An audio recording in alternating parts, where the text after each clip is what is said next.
Shalom, selamat malam semuanya. Suara saya kedengeran? Kedengeran, Oke? Bu. Oke, puji Tuhan. Sebelum kita membaca dan merenungkan firman Tuhan, mari kita berdoa. Terima kasih Bapa, kami mengucap syukur kepada-Mu Tuhan, Engkau baik. Begitu Engkau mengasihi kami Tuhan, sehingga pada saat ini Tuhan, malam hari ini Bapa, kami semua berada dalam keadaan tubuh yang sehat dan diberkati. Terima kasih Bapa, penyertaan-Mu sempurna bagi kehidupan keluarga kami Tuhan. Bahkan semua yang ada di sini Tuhan, di menara doa segala bangsa. Terima kasih Bapa, kami mengucap syukur Tuhan atas nafas kehidupan yang masih Engkau berikan kepada kami Tuhan. Bapa, kami saat ini Tuhan masuk di dalam hadirat-Mu Bapa. Kami memohon penyertaan perlindungan-Mu bagi kami Tuhan. Kalau ada roh jahat yang mengganggu kami Tuhan, kami sepakat, kami tolak, kami patahkan, kami hancurkan di dalam nama Tuhan Yesus. Urabasyikedalambasabai. Tuhan Yesus, terima kasih Bapa. Tutup bungkus kami dengan kuasa dan darah-Mu, hamba yang tidak bisa berbuat apa-apa kalau bukan Roh-Mu yang menyampaikan firman-Mu saat ini Tuhan. Firman Tuhan itu adalah Engkau sendiri ya Bapa. Kami hidup hanya oleh firman-Mu Tuhan. Kau berkata di dalam firman-Mu, kalau Engkau mengasihi aku, lakukanlah firman-Mu. Terima kasih Bapa, biarlah kami menjadi pelaku-pelaku firman-Mu Tuhan. Ampuni kami Tuhan, layakkan kami Tuhan. Biar kami juga mau mengampuni siapapun yang bersalah terhadap kami, karena di saat kami mengampuni, Engkau juga mengampuni dosa dan kesalahan kami. Terima kasih Bapa, terima kasih ya Roh Kudus, di dalam nama Tuhan Yesus.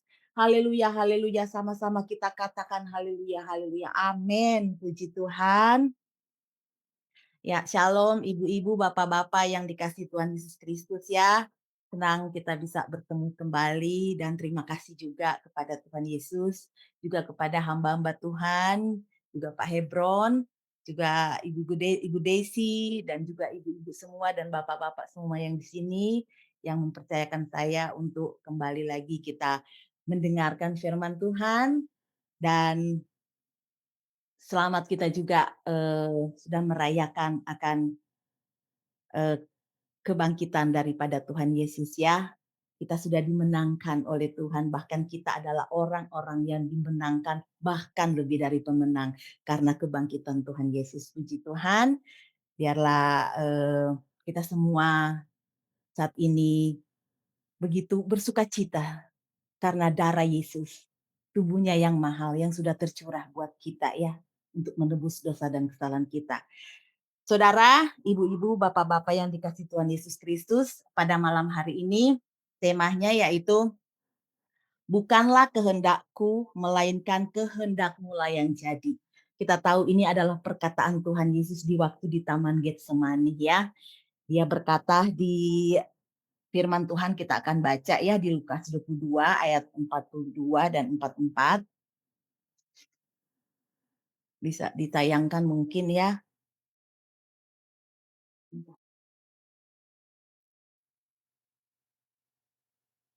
Ya, ayat yang 42 yang berkata seperti ini, "Ya Bapakku, jikalau engkau mau, ambillah cawan ini daripadaku. Tetapi bukanlah kehendakku, melainkan kehendakmu lah yang jadi." Saudara, kita tahu ya pergumulan Tuhan di waktu Taman Getsemani, kita sudah baca semuanya ya. Bagaimana pergumulannya Tuhan di Taman Getsemani, kita baca 43. Maka seorang malaikat dari langit menampakkan diri kepadanya untuk memberi kekuatan kepadanya. Ia sangat ketakutan dan makin bersungguh-sungguh berdoa, peluhnya menjadi seperti titik-titik darah yang bertetesan ke tanah. Saudara, kita lihat pergumulan Tuhan Yesus waktu di Taman Getsemani ya. Dia itu kenapa dia sampai berkata, Tuhan ya, jikalau mungkin ya ambillah cawan ini daripadaku, tetapi bukanlah kehendakku yang jadi, melainkan kehendakmu. Karena dia waktu itu adalah 100% sebagai manusia ya. 100% sebagai manusia yang merasakan bagaimana rasa ketakutannya ya. Lah ada rasa ketakutannya di sini kita lihat ayat 44. Ia sangat ketakutan dan makin bersungguh-sungguh berdoa. Saudara, jadi kalau kita selama ini ya, kita sebagai manusia ada rasa takut, ada rasa khawatir. Sebetulnya itu memang itu yang dialami juga Tuhan sebagai manusia. Nah, dia juga memahami. akan rasa takut kita gitu, rasa khawatir kita Saudara ya. Dan di tengah-tengah rasa takut kita Saudara ya, ya ini yang kita mau apa namanya, mau sharing-kan pada malam hari ini Saudara ya. Bagaimana di tengah pergumulan kita ya, seringkali kita sudah tidak menunggu lagi ya waktunya Tuhan, sudah tidak menunggu lagi apa yang menjadi kehendak Tuhan dan rencana Tuhan dalam hidup kita. Seringkali kita mengambil jalan pintas ya. Kita sudah berdoa, kita sudah memohon kepada Tuhan, kita bahkan sudah berkata, "Tuhan, masalah ini, Tuhan tolong Tuhan. Saya tahu pergumulan saya berat ya." Mungkin kita berkata seperti itu, sakit penyakit yang kita alami, pergumulan rumah tangga, pergumulan ekonomi ya. Kita berusaha sekuat mungkin. Kita berusaha Saudara memakai logika kita ya, untuk kita meminta supaya apa yang kita putuskan itu adalah yang terbaik ya. Kita percaya bahwa Tuhan pasti memutuskan sesuatu itu adalah yang terbaik. Seperti waktu Tuhan di Taman Getsemani ya. Dia memohon kepada Bapa, "Bapa kalau boleh cawan ini lalu. Tapi bukan kehendakku yang jadi, tapi kehendakmu." Tapi ada suatu permohonan saudara dia meminta kepada Bapa ya. "Kalau boleh tidak usah aku melewati ini. Rasa takut saya harus." Seolah-olah Tuhan berkata, "Aku mau dibunuh, aku mau disiksa." Nah, penyiksaan inilah saudara yang mungkin dia rasakan gitu ya. Kalau mungkin langsung dimatikan kan itu lain, tapi penyiksaan-penyiksaan saudara ya, yang itu mungkin dia merasa ketakutan saudara, sampai kita tahu di sini Tuhan berkata bahwa firman Tuhan berkata bahwa sampai malaikat pun menguatkan Tuhan saudara ya. Bapa sendiri mengirimkan malaikatnya untuk menguatkan Yesus Kristus pada saat itu.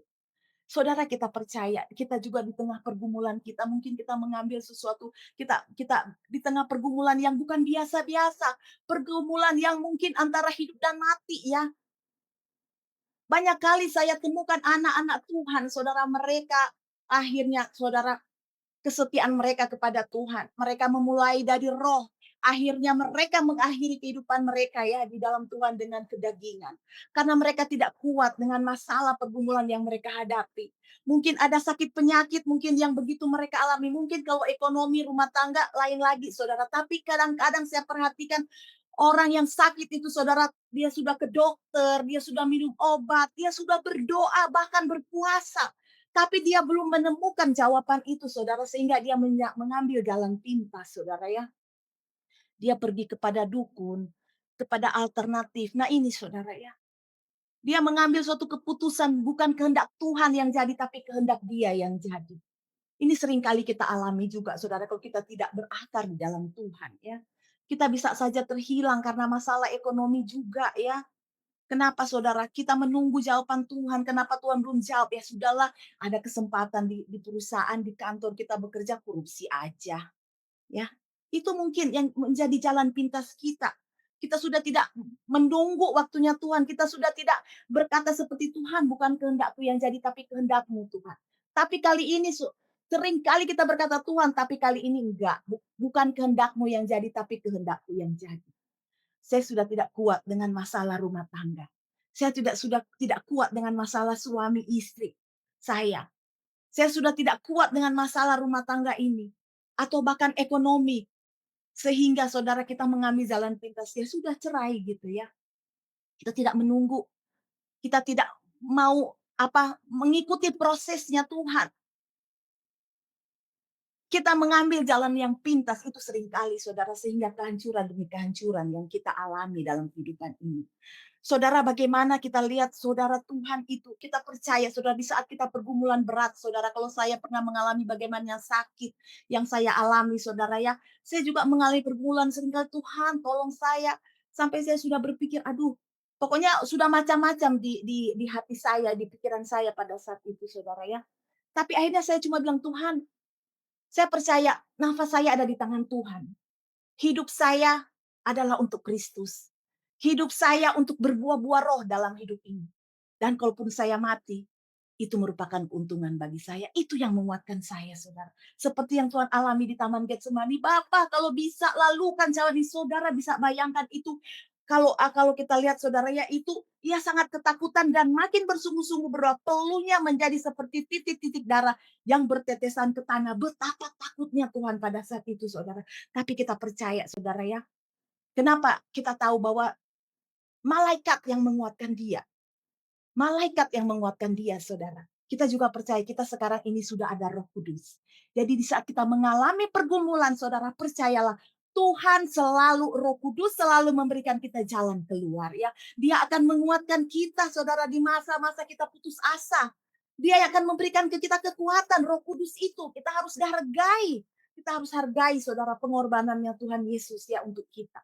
Jangan kita cuma gampang saja akhir memilih yang apa, yang gampang, yang jalan pintas, saudara. Jangan, saudara. Kita harus harus akhiri kehidupan kita ini dengan roh. Karena kita sudah memulai kehidupan kita dari roh. Jangan kita akhiri kehidupan kita dengan kedagingan, ya. Karena jangan sampai Tuhan datang kedua kali dia tidak menemukan iman lagi di muka bumi ini, saudara. Semua sudah terhilang dengan masalah problema yang kita hadapi. Sehingga kita mundur daripada Tuhan. Banyak hamba-hamba Tuhan, bukan cuma pengerja, saudara, bukan cuma jemaat, hamba-hamba Tuhan ninggalin Tuhan karena apa? Pergumulan yang terlalu berat bagi mereka. Tapi percayalah saudara, firman Tuhan berkata, penderitaan yang engkau alami sekarang ini tidak melebihi kekuatanmu. Dan penderitaan yang engkau alami saat ini tidak sebanding dengan kemuliaan yang Tuhan sudah akan nyatakan kepada kita. Bahkan sudah Tuhan nyatakan kepada kita. Kemuliaan apa saudara? Kehidupan yang kekal. Kita tidak warga negara. Kita ini adalah warga negara sorgawi, saudara. Kerajaan Allah. Di muka bumi ini hanya sebentar. Masalah, pergumulan, sakit penyakit. Masalah rumah tangga, ekonomi hanya sebentar, saudara. Hanya sebentar. Sabar. Segala sesuatu pasti Tuhan akan jawab. Ya, segala sesuatu akan Tuhan jawab. Kita tidak abadi di muka bumi ini. Masalah pergumulan rumah tangga, sakit penyakit tidaklah abadi. Hanya sebentar, saudara. Tuhan akan jawab. Pasti. Kalau sakit ya Tuhan sembuhkan. Atau mungkin nanti sembuhkan di sorga gitu ya. Yang penting kan keselamatan. Tidak ada yang memisahkan kita dari kasih Allah. Tidak ada yang memisahkan kita dengan kasih kita kepada Tuhan. Baik masalah, problema, pergumulan, apapun, sakit penyakit. Bahkan kematian pun tidak akan memisahkan kita dengan kasih Allah. Ya, saudara, firman Tuhan juga berkata di dalam Yakobus ya kita baca. Bagaimana kita mau setiap kali apapun yang Tuhan izinkan. Saudara, Tuhan mau kita supaya apa? Kita tidak melupakan segala rencana-rencana kita. Makanya seringkali kita kecewa. Karena seringkali kita sudah mendahului Tuhan ya. Kita sudah mendahului Tuhan. Kita lebih pinter daripada Tuhan ya. Tuhan itu maha tahu. Tuhan itu maha tahu. Kita itu sok tahu. Makanya seringkali kita mengalami suatu kekecewaan juga saudara ya. Karena apa? Kita tidak melibatkan Tuhan. Mari kita baca ya di apa namanya? Di ayat mulai ayat 13 ya di Yakobus 4 ayat yang ke-13 sampai 16 ya. Jadi sekarang, hai kamu yang berkata, hari ini dan esok, bentar saya baca. Saya lebih ini soalnya di sini. Jangan melupakan Tuhan di dalam perencanaan. Makanya segala sesuatunya kita rencanakan, saudara ya, supaya kita akan menerima jawaban yang Tuhan berikan itu adalah yang the best of the best. Paling terbaik ya. Kita baca. Jadi sekarang hai kamu yang berkata hari ini atau besok kami berangkat ke kota Anu dan ke sana kami akan tinggal setahun dan berdagang serta mendapat untung. Sedang kamu tidak tahu apa yang akan terjadi besok, apa arti hidupmu. Hidupmu itu sama seperti uap yang sebentar saja kelihatan lalu lenyap. Sebenarnya kamu harus berkata, jika Tuhan mengkehendakinya, kami akan hidup dan berbuat ini dan itu. Tetapi sekarang kamu memegahkan diri dalam congkakmu dan semua kemegahan yang demikian adalah salah. Jadi jika seorang tahu bagaimana ia harus berbuat baik tetapi ia tidak melakukannya, ia berdosa. Saudara, jelas di sini Tuhan katakan, jadi kalau kita itu melakukan sesuatu, kita libatkan Tuhan dan tumbuh. Jangan kita melangkah. Kita seolah-olah Tuhan itu nggak peduli dengan kita, sehingga Tuhan katakan, "Kalau engkau merencanakan sesuatu untuk berbuat ini dan itu, sedangkan engkau tidak tahu apa yang terjadi esok hari, apa arti hidupmu?" Kita saudara sudah merencanakan segala sesuatu, tapi kita sadar nggak ya, apa sebentar malam atau besok kita masih ada. Kita seperti uap ya, kita seperti uap dalam sekejap saudara bisa hilang. Kita tidak tahu akan hari esok kita.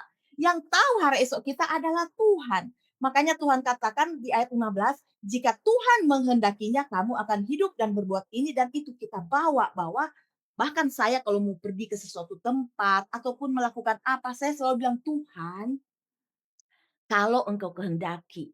Seringkali kita merencanakan sesuatu saudara ya, entah mau jalan, entah kita mau pergi ke suatu tempat ya di desa, di kampung, di luar negeri atau di mana, seringkali dengan bangganya kita bilang, "Wah, pasti saya akan pergi ke suatu tempat ini, saya akan pergi di suatu tempat ini." Saudara belum tentu, saudara. Makanya kita selalu berkata, kalau mereka tanya, "Ansya kamu jadi nggak Bin?" "Kalau Tuhan berkehendak pasti saya pergi." Itu selalu saya bawa. Bahkan kalau membeli sesuatu, saya bilang, "Tuhan, kalau Engkau kehendaki saya membeli ini, membeli itu," misalnya ya, atau merencanakan sesuatu, saya bilang, "Kehendak-Mu yang jadi Tuhan, bukan kehendak saya, bukan keinginan saya." Bukan kemauan saya, bukan kemauan suami dan anak-anak, tapi kehendak-Mu, Saudara. Karena ini sangat penting. Kita itu seperti uap. Kita itu sekejap saja kalau kita terlalu makanya Tuhan bilang, "Jangan engkau jangan kamu memegahkan diri dalam congkakmu dan semua kemegahan di demikian adalah salah," ya. Jangan kita terlalu sombong, Saudara. Hari esok itu seolah-olah kita tahu, hari esok itu seolah-olah kita punya, itu punyanya Tuhan hari esok kita, ya. Makanya Tuhan bilang, jangan memegahkan diri, jangan menyombongkan diri, saudara ya. Apa yang kita bisa lakukan besok? Kalau Tuhan tidak sertai kita, saudara. Kita tidak bisa, saudara. Siapa yang mampu apalagi menjalani kehidupan ini? Hari-hari ini semakin jahat, saudara. Tidak ada yang bisa kita andalkan. Apalagi kita mengandalkan kekuatan kita. Tuhan katakan terkutuklah orang yang mengandalkan kekuatannya sendiri. Mengandalkan orang lain. Terkutuklah juga orang yang mengandalkan orang lainnya, entah suami, entah istri, entah orang tua, entah siapa saja. Tapi diberkatilah orang yang mengandalkan Tuhan. Cuma Tuhan yang kita andalkan. Makanya kita selalu berkata, kalau Tuhan kehendaki ya. Karena banyak kali saya lihat kegagalan demi kegagalan di saat saya terlalu menyombongkan diri bahwa hari esok tuh hari saya gitu. Sehingga tidak terjadi, saudara. Saudara saya punya kesaksian ya bagaimana kita pernah ya, sebelum Covid itu kami merencanakan, bukan merencanakan, sebelum Covid itu, ini kesaksian ini Tuhan suka supaya saya ceritakan bagaimana yang kita melawan ya. Kita melakukan sesuatu yang kita suka ya, kita suka, kemauan kita dan kita anggap itu betul. Jadi kesaksian ini begini, sebelum Covid, ibu saya di Manado bilang begini, ya puji Tuhan sih kami ada perkebunan kelapa gitu di sana ya. Jadi setiap bulan mami saya bilang begini, "Gini aja, daripada kelapa itu nanti kalau ada hasilnya tiap bulan, gimana kalau mami sih punya tujuan baik, mami ambil aja rumah di Manado, itu buat kamu. Jadi uang kelapa itu nanti ke situ-situ aja gitu ya. Jadi nggak usah dikirim, nggak usah apa, itu nanti kita angsur aja gitu. Jadi ambil aja rumah di Manado itu buat kamu, nanti mami yang angsur gitu ya." Saudara, sebetulnya mami saya bilang begini, "Tapi doa dulu," gitu ya. Doa dulu, apa ini, kamu berdoa aja. Ya saya berdoa dong dengan sungguh-sungguh kepada Tuhan ya. Saya berdoa, "Tuhan, bagaimana ini? Apa mau beli rumah di Manado atau enggak?" Gitu ya. Tapi tujuannya di Manado itu bukan untuk kami tinggal saat ini, untuk invest gitu ya, untuk invest. Jadi sementara ngangsur, nanti ada orang ngontrak gitu ya, ceritanya seperti itu gitu ya. Nah terus angsur-angsur gitu. Nah, terus saya berdoa, Tuhan bilang begini, "Bilang sama ibumu, inilah kita sudah dekat dengan Tuhan, jadi please ya kita dengar dengan apa kata Tuhan ya." Kalau saya ini belajar dari kebodohan kami gitu ya, bagaimana kita melakukan apa yang kita suka gitu ya. Nah, terus kita kan sudah peka, sudah tahu, nanya sama Tuhan. Kalau nggak nanya, nggak usah. Misalnya ibu-ibu ya pengen, atau bapak-bapak pengen membeli sesuatu. Mau tanya Tuhan, tapi menurut bapak-bapak dan ibu-ibu tahu bahwa ini jawaban ini Tuhan nggak suka, ya nggak usah berdoa, ya nggak usah berdoa aja gitu ya. Tapi ini kita berdoa. Nah, saudara saya, mami saya bilang berdoa ya, Syed. Di saat saya berdoa, Tuhan bilang begini, jangan ambil rumah ya saat-saat ini, apalagi kredit di bank tidak boleh. Saudara, Alasannya Tuhan kenapa? Karena apa? Kredit. Kan sudah tahu kan, kita waktu itu belum Covid loh. Jangan mengutang lagi. Boleh kamu utang rumah, boleh aja sih utang rumah saudara ya. Ibu-ibu, bapak-bapak mau utang rumah mau lewat bank nggak masalah. Asal mau kita tempati gitu ya. Mau kita tempati, bukan invest ya, bukan invest ya. Nah, bukan invest, tapi kita tempati, nggak apa-apa. Nggak apa-apa, awal-awal dulu kita juga di Bekasi ya, punya rumah dulu di Bekasi ya, sekarang sih kita udah di Kelapa Gading dulu waktu itu. Awal-awal juga kita cicil, tapi kita tinggal di situ gitu ya. Nanti sesudah itu ya kita jual, kita pindah misalnya, tapi kita cicil awalnya. Saudara, Tuhan katakan tidak boleh. Saya bilang sama mami, "Mami nggak boleh loh, Tuhan nggak suka." Mamiku bilang, "Oh gitu ya?" "Iya, Tuhan bilang nggak boleh, nggak boleh. Pokoknya nggak boleh berhutang untuk invest, nggak boleh berhutang untuk invest, kecuali tinggal." Terus tiba-tiba gimana-gimana, mamiku kasih kabar, "Syeh, sorry ya, mami udah jadi nih." Ah, astaga. Udah jadi? Iya, mami mau apa mami? Ya sudahlah, Tuhan sudah bilang nggak boleh, tapi oke lah, silakan aja. Jadi bayarlah gitu tiap bulan 15 juta gitu ya, mami saya bayar tiap bulan 15 juta. Bahkan mami, apa namanya, pokoknya 15 juta itu tiap bulan, Saudara. Akhirnya terjadi Covid. Terjadi Covid, saudara, dan ternyata mami saya tuh bukan cuma membayar itu tuh lewat bank, itu bukan cuma rumah, bukan. Tapi ada eskavator yang dibeli juga, ya eskavator. Di saat itu juga mamiku bilang gini, "Sia doa ya, mami mau ambil eskavator supaya mau jual ada tuh nanti supaya nanti alat eskavator kan bisa tanah-tanah apa pasir dijual, ada batu-batu yang nanti dibongkar." Udah. Terus waktu saya berdoa, jadi waktu rumah sudah dibilang nggak boleh ya. Nah ini satu bulan, kalau nggak salah sekitar cuma beda 1-2 bulan lah gitu ya. Terus mamiku bilang, "Asyik, eskavator tolong didoakan." Saudara saya berdoa, Tuhan bilang, "Stop, jangan beli eskavator. Kalau beli eskavator nanti aku yang siapkan uangnya, cash. Tapi kalau utang, no." Saudara saya bilang, "Nih nggak boleh juga nih, kan rumah udah Tuhan bilang nggak boleh, tapi oke lah, lancar-lancar aja kan berapa bulan langsung. Tapi mau ambil eskavator, Tuhan bilang nggak boleh ngutang, nggak boleh." Ya nggak tahu gimana tiba-tiba sudahlah, jadilah itu. Ya ini sih karena orang tua saya juga sama adekku gitu mau dikasih juga ke dia, saudara. Terus, udah begitu udah terjadilah sudah transaksi, beli eskavator bukan yang baru tapi yang second, harga 600 juta. Saudara Saudara tahu apa yang terjadi kalau Tuhan bilang nggak boleh ya. Berapa bulan bayar-bayar di bank, oke oke oke saja sih, lancar-lancar. Tiba-tiba saudara ya, eskavatornya yang 600 juta itu Tuhan bilang nggak boleh sebetulnya dibeli, itu mulai rontok, rusak sedikit-sedikit sedikit. Bukan keuntungan lagi yang dapat, kita jual tanah, jual pasir, itu cuma buat nutupi nutupi buat apa saudara? Bayar itu mesin rusak. No, saudara tahu eskavator itu mesinnya mahal-mahal ya. Akhirnya bukan untung buntung, buntung yang terjadi saudara ya. Akhirnya puji Tuhan eskavator itu akhirnya mami saya ada berkat dia tutuplah itu di bank. Bisalah itu ketutup gitu ya. Jadi ketutuplah itu karena supaya nggak ada utang lagi. Tapi itu kesalahan dan sampai sekarang eskavator itu mau jual nggak terjual-jual. Dan udah jadi barang rongsokan. Saudara bisa bayangkan kerugian bayar utang di bank, tapi puji Tuhan Tuhan siapkan dana. Nah, terus terjadi Covid, apa saudara, itu yang namanya pabrik-pabrik tutup ya. Jadi uang kelapanya terhambat, orang yang naik kelapa pulang karena Covid. Mereka pulanglah di Sangiher, di tempat mereka. Jadi orang-orang yang bekerja pada pulang, nggak ada yang naik kelapa. Pabrik-pabrik terhenti banyak di Manado, saudara. Dan apa? Terjadi yang namanya hama. Hama menyerang kelapa-kelapa yang tadinya mungkin satu pohon itu ada 20 sampai 25, dan ini tinggal tinggal 5 satu pohon muncul karena ternyata dihantam oleh hama. Nah, itu terjadi waktu Covid.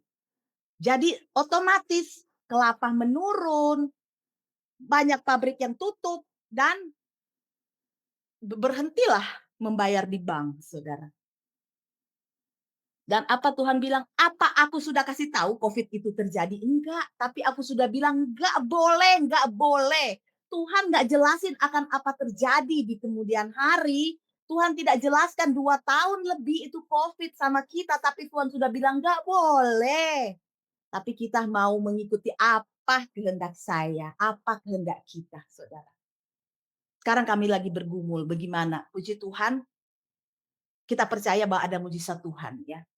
Kita sudah sewakan rumah itu sebetulnya nggak masalah, itu lancar-lancar aja disewa sama orang gitu ya.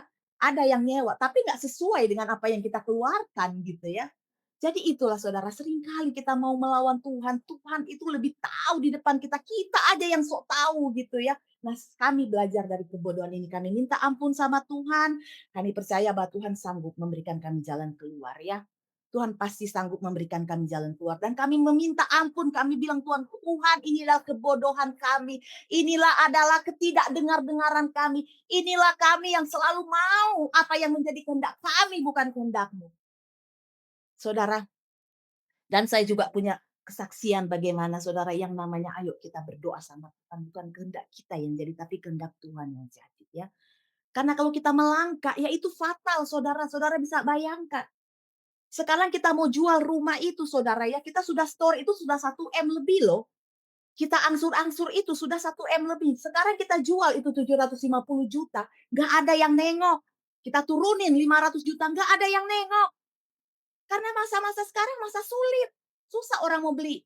Sudah 500 kita turunin, itu nggak ada yang nengok. Kita turunin 250, nggak ada yang nengok. Sekarang kita mau obral 150 juta, nggak ada yang nengok. Padahal kerugian kita udah 1 M kita kita taruh di bank, saudara.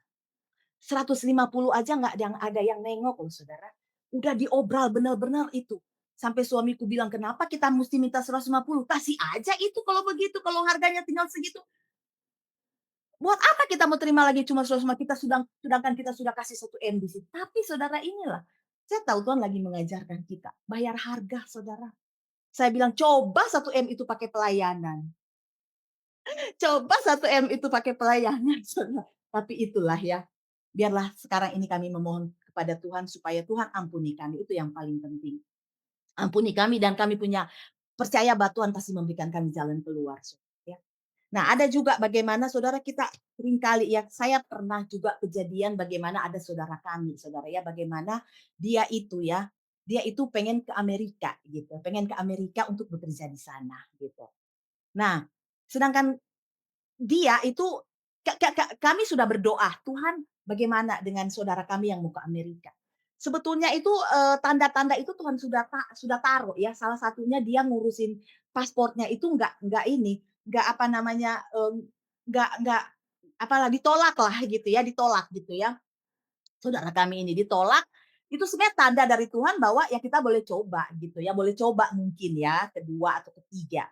Tapi yang dia lakukan ini adalah saudara tahu, dia lakukan ini dia bikin paspor palsu gitu ya, paspor palsu dan ya udah bayar mahal gitu ya paspor palsu ini dan dia sudah bayar mahal dan berangkatlah gitu ya, berangkatlah ke Amerika, berangkatlah hari yang sudah ditentukan itu dia berangkat. Saudara, pada saat dia di Singapura mau transit, tiba-tiba terjadi yang namanya apa saudara? Saudara tahu kan yang terjadi apa, bom itu yang di apa, di gedung di apa, apa namanya, gedung kembar yang ada di WTC di Amerika kan? Itu tahun 2000 tahun berapa itu ya? Saya lupa tahun berapa itu yang terjadi ya, yang pengeboman itu, yang di, WTC itu ya, yang di Amerika, yang gedung kembar itu, ya. Terus, apa, jadinya masih di Singapura gitu ya. Nah, terjadi kan pengeboman itu di Amerika gitu, Saudara. Nah, mulai itu kan ditutup gitu ya, ditutup, tidak ada lagi keberangkatan ke Amerika, pokoknya ditutup dan mulai ketatkan segala sesuatunya. Di Singapura itu, kedapatanlah saudara kami ini paspornya palsu, namanya adalah Abdullah gitu ya, namanya adalah Abdullah gitu, apalagi nama Abdullah, udah jelas-jelas nggak bakal itu masuk di Amerika saat itu gitu ya, karena baru terjadi pengeboman. Ya ini yang kita lihat di sini saudara, Tuhan tuh baik gitu ya. Tapi saudara saya dimasukkan ke penjara loh di Singapura itu 1 hari ya, karena apa? Pakai paspor palsu gitu ya. Semua palsu dan puji Tuhan sih nggak berapa nggak lama lah ditahan di Singapura itu saudara. Dia kembali ke Indonesia ya, dia kembali ke Indonesia. Karena memang awalnya Tuhan sudah tutup jalan memaksakan diri. Saudara berapa juta yang dia bayar waktu itu ya, untuk membeli ini, paspor palsu ini Saudara. Udah jelas-jelas dosa gitu, kalau dosa mah jangan diterusin, udah pasti mentok-mentoknya juga kerugian bagi kita gitu. Karena Tuhan akan buka jalan kalau memang dia tahu itu sudah menjadi kehendak dan rencananya. Tuhan akan buka jalan itu kalau sesuai dengan firman Tuhan gitu ya. Kita sangat sesali juga waktu itu Saudara ya, rencana Tuhan. Tuhan tidak ingin Saudara ya. Seperti Tuhan katakan, "Buat apa engkau memiliki seantero kekayaan di muka bumi ini tapi engkau kehilangan nyawa?" Ya iya benar juga. Nyawa kita yang berharga Saudara. Buat apa kita memiliki segala sesuatunya? Kita melangkah tanpa serestu dari Tuhan. Kita mengambil keputusan itu adalah keputusan yang salah untuk kepentingan kita, untuk kehidupan kita yang apa namanya, yang tidak abadi di muka bumi ini, Saudara. Kita habiskan tenaga kita habiskan segala sesuatunya, Saudara, untuk kita mencapai tujuan yang kita inginkan, Saudara, ya. Nah ini, Saudara, mari kita peka dengan apa yang menjadi kehendak Tuhan. Di waktu saudara saya juga ada satu saudara yang bilang begini, "Syah, kayaknya rumah tangga saya sudah tidak bisa di apa, pertahankan. Suami saya sudah berselingkuh berapa kali." Saya cuma bilang, "Ayo, saya berdoa dan Tuhan bilang, kamu kalau kamu setia aja ya, mengikuti kehendak Tuhan, ikuti aturan Tuhan, jangan cepat-cepat ambil keputusan cerai saat ini." Iya, tapi suami saya keterlaluan, dia seorang direktur, dia punya sekretaris, main sama sekretaris lah, main sama pokoknya sudah sangat keterlaluan. Saya bilang, Tuhan cuma bilang sabar ya, karena Tuhan sudah kasih tahu kamu memiliki masa depan dengan suamimu ini. Suamimu akan dipakai Tuhan. Memang suaminya sudah melayani Tuhan, alangkah kecewanya memang istri ini karena apa Saudara? Suaminya sudah dipakai Tuhan, pelayanan, sudah berkhotbah di mimbar. Dia kecewa melihat suaminya seperti ini, seolah-olah mempermainkan kasih anugerah Tuhan, Saudara. Saya bilang, "Tapi sabar saja, berdoa saja," saya bilang sama istrinya. Berdoa dan Tuhan menyuruh saya untuk menghubungi suaminya. Saya telepon, saya bilang bahwa kalau engkau sekarang Tuhan katakan upah dosa itu adalah maut. Engkau melakukan dosa ini dan dengan sadar engkau melakukan, kau sudah tahu firman. Kalau engkau tidak tahu firman Tuhan, Tuhan katakan, bagaimana aku menghukum mereka? Mereka punya mata tapi tidak melihat. Mereka punya telinga tapi tidak mendengar. Tapi kita yang sudah tahu kebenaran firman Tuhan, Tuhan tuntut, saudara. Saya bilang sama suaminya, kamu melayani Tuhan, mempermainkan Tuhan. Mau berapa kali lagi Tuhan disalibkan? Saudara puji Tuhan ya, akhirnya suaminya meresponi dan istrinya saya bilang, "Ada janji Tuhan buat kalian, kalau kamu hancur saat ini rumah tangga ini, kamu tidak akan melihat masa depan yang baik." Saya bilang itu sama istrinya, "Bertahan aja." Saudara, apa yang terjadi? Istrinya mengikuti kehendak Tuhan. Sabar, berdoa, menunggu waktunya Tuhan. Luar biasa, sekarang saya bisa lihat suaminya melayani Tuhan, bertobat, dan mereka naik bukan turun ya, secara materi juga, Saudara. Rohani naik, bukan turun, menjadi kepala bukan ekor. Secara rohani, secara secara berkat-berkat Tuhan. Karena mereka mau mengikuti apa yang menjadi kehendak Tuhan. Dan mereka puji Tuhan gitu, berbahagia. Memberkati orang banyak saat ini, memberkati saudara dan orang-orang lain. Saya bisa lihat kuasa Tuhan yang sempurna dalam kehidupan mereka karena mereka mau mengikuti apa yang menjadi kehendak Tuhan. Coba kalau mereka sudah berpikir, istrinya sudah berpikir cerai. Nah itu saudara, dia mengikuti apa yang menjadi kehendaknya kan. Apa ada rencana Tuhan yang baik lagi terjadi dalam kehidupan mereka. Mungkin istrinya berpikir, iya nggak apa-apa, aku cerai aja kan dapat, aku masih cantik, masih muda, dapat yang lebih muda, dan mungkin lebih ganteng yang saya dapat dan lebih kaya. Ya, mungkin seperti itu, tapi kalau sudah dalam Tuhan, saya sudah lihat persis teman saya yang sepelayanan sama saya, dia cerai, dia pikir dia bisa besok dapat suami. Sampai sekarang udah puluhan tahun nggak dapat-dapat suami. Tuhan tutup jalan. Akhirnya dia menyadari, iya sih benar ya, puji Tuhan saya nggak dijawab sama Tuhan. Puji Tuhan saya bukan kehendak saya yang jadi, tapi kehendak Tuhan. Coba kalau saya kawin waktu lalu, mungkin saya hancur-hancuran, saya tidak melayani Tuhan. Sekarang dia dipakai Tuhan pelayan. Luar biasa. Tuhan pakai dia, bahkan dia mencegah orang-orang yang mencerai. Sudah sabar, saya nih korban perceraian, kata teman saya ini. Saudara, kita lihat, kita mengalir saja dengan apa yang menjadi kehendak Tuhan. Saudara, kita lihat di Yeremia 29 juga kita sudah tahu kan bahwa sebab Tuhan katakan bahwa aku sendiri mengetahui rancangan apa yang ada padamu mengenai kamu, ya. Demikianlah firman Tuhan, yaitu rancangan damai sejahtera dan bukan rancangan kecelakaan untuk memberikan kepadamu hari depan yang penuh dengan pengharapan. Tuhan merencanakan saya dan saudara masa depan yang penuh dengan pengharapan, masa depan yang penuh dengan damai sejahtera, bukanlah kecelakaan. Tuhan tidak merancangkan kita gagal, saudara. Yang membuat gagal itu kita sendiri yang memutuskan, aku mau seperti ini Tuhan.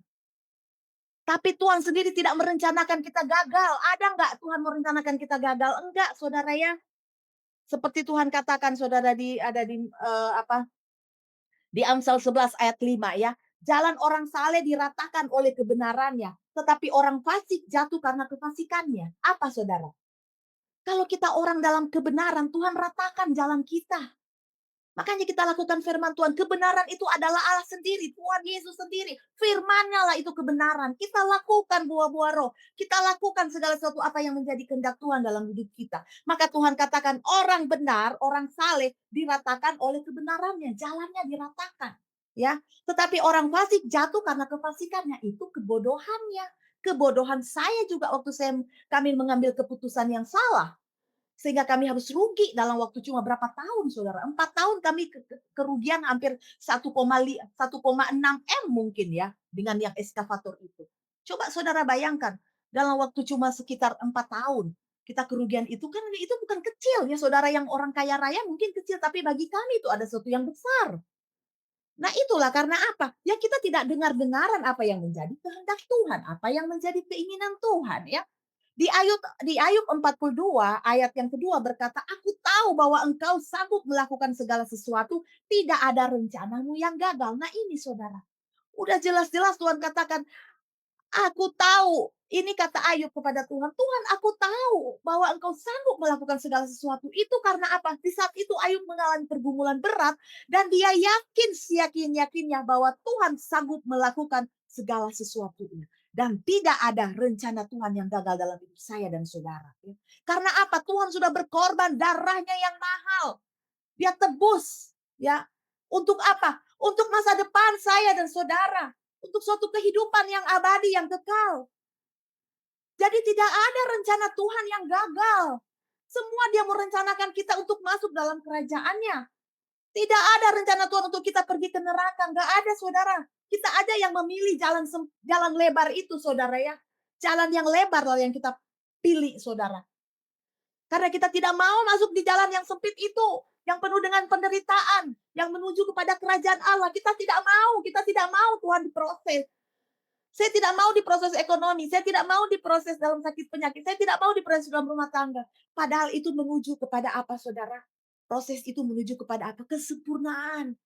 Karena kita akan semakin hari semakin disempurnakan lewat proses masalah yang Tuhan izinkan. Saya di waktu saya sakit banyak sekali saya belajar, Tuhan apa yang menjadi kehendak-Mu. Disitulah saya duduk di kaki Tuhan dan saya bertanya. Kalau saya sehat-sehat aja mungkin saya berpikir, dan sudah sehat melayani, oh alangkah sombongnya. Tapi di waktu Tuhan izinkan sakit penyakit, disitulah saya benar-benar seperti Ayub mengatakan, sekarang aku bisa melihat Engkau. Dulu aku hanya mendengar tentang Engkau Tuhan. Tapi sekarang di waktu aku sakit, aku baru tahu Engkau itu yang sebenarnya. Waktu anaknya mati, dia tahu itu di luar tubuhnya. Kekayaan diambil, dia tahu itu di luar tubuhnya, tapi di waktu Tuhan izinkan sakit, baru dia bilang, "Ini aku mengenal engkau, siapa engkau yang sebenarnya." Tuhan izinkan rumah tangga kita mungkin ya, sedikit tergoncang. Ada maksud Tuhan di balik itu. Mungkin kita selama ini meremehkan suami, meremehkan istri, kita nggak pernah menghargai. Tidak ada peranan yang penting yang kita lakukan seperti 1 Petrus 3 ayat 1-7 berkata, "Hai istri, tunduklah kepada suami." Ya, kalaupun suami tidak mengenal Tuhan, dengan kelakuanmu maka suamimu akan dimenangkan. Begitu juga sebaliknya, mungkin. Dan suami, kasihlah istrimu supaya doa-doamu tidak terhalang. Nah ini Tuhan mau kita begitu. Tapi kita nggak mau, nggak mau.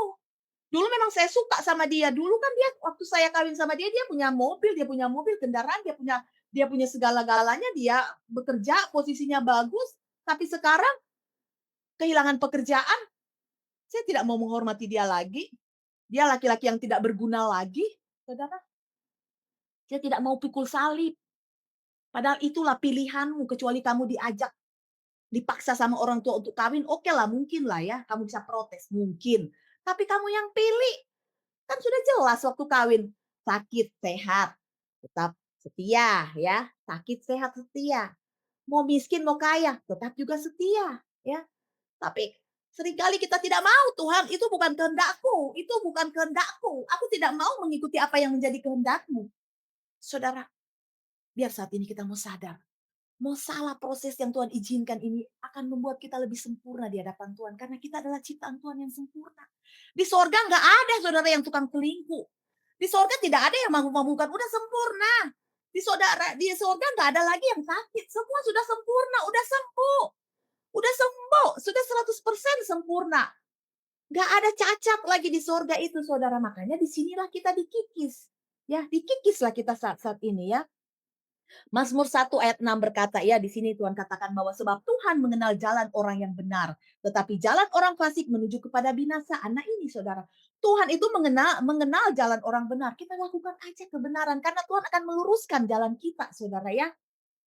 Tetapi jalan orang fasik menuju kebinasaan. Udah pasti orang fasik itu menuju kebinasaan ya. Jalan mereka, orang yang berdosa ini yang tidak mau bertobat, mereka menuju kepada kebinasaan, saudara ya. Mereka tidak akan menuju kepada jalan kehidupan, ya. Tapi mereka menuju kepada jalan kebinasaan. Saudara kita baca juga di Matius 7 ayat 13 sampai 14. Bagaimana saudara kita kita harus menyadari banyak kita berdoa buat keluarga kita, buat teman-teman kita. Karena banyak saat ini orang-orang saudara jangan sampai Tuhan bilang mereka itu ya, mereka itu sudah banyak. Karena kenyataan saudara firman Tuhan berkata ya di Matius ya, di Matius 7 ayat 13. Matius 7 ayat 13 saudara. Banyak sekarang ini saudara ya, orang-orang saya lihat sendiri keluargaku, bahkan orang lain, aduh Tuhan jangan sampai mereka Tuhan mau mati, mereka masih dalam dosa. Paling tidak kalaupun mereka sudah di ICU ada kesempatan lah mereka bertobat. Karena apa saudara? Banyak orang yang sudah memilih jalan yang lebar itu. Kita lihat ya, Matius 7 ayat 13. Masuklah melalui pintu yang sesak itu karena lebarlah pintu yang dan luaslah jalan yang menuju kepada kebinasaan dan banyak orang yang masuk melaluinya. Karena sesaklah pintu dan sempitlah jalan yang menuju kepada kehidupan dan sedikit orang yang mendapatinya. Nah, ini jelas Saudara, sedikit orang yang memilih jalan yang sempit menuju kepada kehidupan. Tapi banyak sekali orang yang sudah memilih jalan yang lebar ini, saudara. Karena mereka berbuat dosa, mereka menganggap saya berbuat dosa dan saya kaya raya, saya sehat, nggak masalah tuh. Nggak masalah. Saudara, kalau kita dalam Tuhan ya, ada orang tua kita pendoa, keluarga kita pendoa. Kalau kita sudah memilih jalan yang lebar, pasti Tuhan tarik kita karena ada pendoa. Makanya kita penting sekali menjadi penara doa. Ini apa menara doa segala bangsa luar biasa Tuhan pakai ya. Karena banyak sekali saat kita berdoa saudara ya, malaikat Tuhan yang bekerja ya. Di saat kita memuliakan Tuhan, maka Tuhan akan menarik orang-orang di saat kita berdoa. Supaya mereka, keluarga kita diselamatkan. Karena banyak yang sudah memilih, saudara. Kenyataan ini banyak yang sudah memilih jalan yang lebar. Tapi mari kita berdoa buat keluarga kita, suami kita, istri kita, supaya mereka masuk lagi di jalan yang sempit ini. Walaupun penuh dengan penderitaan, tapi mereka akan hidup kekal, mereka akan memiliki suatu masa depan yang penuh dengan pengharapan bersama Tuhan, saudara. Jadi kita berdoa terus buat mereka, karena banyak yang sudah memilih. Coba saudara lihat, orang-orang sekarang yang jahat, Wahyu katakan, yang jahat semakin jahat. Yang baik semakin baik, yang suci semakin suci, yang kudus semakin kudus, tapi yang jahat semakin jahat. Nah ini saudara, ayo kita berdoa. Makanya Tuhan pakai ya pendoa-pendoa syafaat di sini saya tahu kok pendoa-pendoa syafaat yang diurapi Tuhan dipakai Tuhan luar biasa dahsyat saudara ya. Luar biasa saudara diberkati menara doa segala bangsa ya. Karena doa kita saudara, kita berdoa Roh Kudus yang bekerja. Dia yang menjangkau semua yang kita doakan. Baik bangsa dan negara, baik orang-orang saudara yang tertawan, saudara yang terbelenggu dengan dosa-dosa. Saudara di ayat 1 Yohanes 5 ayat 3 juga berkata begini saudara ya. Ini ayat yang terakhir sebentar ya. 1 Yohanes 5 ayat 3. 1 Yohanes 5 ayat 3. Bentar ya, saya suka baca langsung sini sih. Sebab inilah kasih kepada Allah, yaitu bahwa kita menuruti perintah-perintahnya. Perintah-perintahnya itu tidak berat. Nah ini saudara, kalau kita bilang, Tuhan aku mengasihi engkau, aku mencintai engkau, ikuti dong perintahnya Tuhan. Kalau engkau bilang, Tuhan aku cinta sama engkau, aku mengasihi engkau, menangis, penuh tetesan air mata, tapi kita tidak menjadi pelaku firman, kita tidak mengasihi Tuhan. Percuma, cuma kata-kata doang. Ya, Tuhan bilang lebih baik kamu itu kalau nggak dingin, nggak panas, cuma abu-abu begitu ya, cuma suam-suam kuku, udahlah daripada aku muntahkan. Nah ini saudara, ayo kalau kita bilang, "Aku mengasihi Engkau Tuhan," lakukanlah firman Tuhan. Ikuti apa yang menjadi kehendak Tuhan. Ikuti apa yang menjadi maunya Tuhan, saudara ya. Karena Tuhan katakan di sini, "Sebab inilah kasih kepada Allah, yaitu bahwa kita menuruti perintah-perintahnya." Saudara, perintah-perintahnya itu tidak berat. Ini kata Tuhan ya. Ayat 3 ini berkata bahwa perintah-perintah Tuhan tidak berat ya. Di saat Tuhan bilang, ampuni ya." Nggak mau Tuhan. Gengsi aku mau ampuni dia. Siapa dia? Aku tidak mau mengampuni, aku tidak mau, aku gengsi untuk mengampuni. Tuhan bilang, "Jangan sombong ya." Ya memang ini yang harus saya sombongkan supaya mereka tahu siapa saya gitu. Iya kan? Kita sering kali begitu ya. Tuhan bilang, "Maafkan ya." Nggak mau aku memaafkan. Kamu jangan iri ya. Memang sifat saya seperti ini, saudara, kita melakukan, kita mau ikuti kita punya mau, saudara, tapi coba kita mengikuti perintah Tuhan, ya. Perintah Tuhan kan apa? Ayo jangan merokok ya, itu kan buat kesehatanmu, tubuhmu adalah baitmu. Ah, nggak apa-apa. Padahal merokok lepas itu kita berdoa dalam nama Yesus bisa, saudara. Hidup dalam persinahan, dalam mabuk-mabukan, ayo kita lepas. Tuhan katakan perintah-perintah Tuhan tidak berat, cuma bilang apa kok? Tuhan mampukan aku untuk melepaskan dan ada keinginan kita untuk melepaskan ya. Karena kita tahu keselamatan yang Tuhan berikan kepada kita, pada semua umat manusia itu cuma-cuma. Tapi kita harus kerjakan keselamatan itu, yaitu apa? Lakukan firman Tuhan. Kalau saudara sudah tahu menerima, sudah tahu kita menerima anugerah Tuhan, keselamatan, darah Yesus sudah tercurah di kayu salib buat kita, kita anggap kita sekali selamat tetap selamat. Ya enggak lah saudara. Keselamatan Tuhan berikan kepada semua umat manusia, saudara ya, yang percaya kepada Tuhan dan melakukan, ada bagiannya. Keselamatan harus dikerjakan, ada sesuatu yang kita lakukan ya. Iman juga tanpa perbuatan adalah sia-sia, adalah bohong, adalah kosong. Ya. Jadi iman, kita beriman, kita diselamatkan, kita juga kerjakan Saudara. Ada perbuatan-perbuatan di dalamnya. Saudara, firman Tuhan yang terakhir di Pengkhotbah 3 ayat 11 berkata begini, "Ia membuat segala sesuatu indah pada waktunya ya." Bahkan ia memberikan kekekalan di dalam hati mereka, tetapi manusia tidak dapat menyelami pekerjaan yang dilakukan Allah dari awal sampai akhir ya. Jadi ayo saudara, segala sesuatunya Tuhan katakan segala sesuatunya indah pada waktunya ya. Ya, waktu Tuhan, kehendak Tuhan, sabar kita tunggu ya saudara. Karena waktunya Tuhan, Tuhan katakan segala sesuatu indah pada waktunya Tuhan, saudara. Tuhan akan jawab waktunya Tuhan. Dia memberikan kita kekekalan dalam hati ya. Apa yang dia katakan itu kekal, tidak berubah.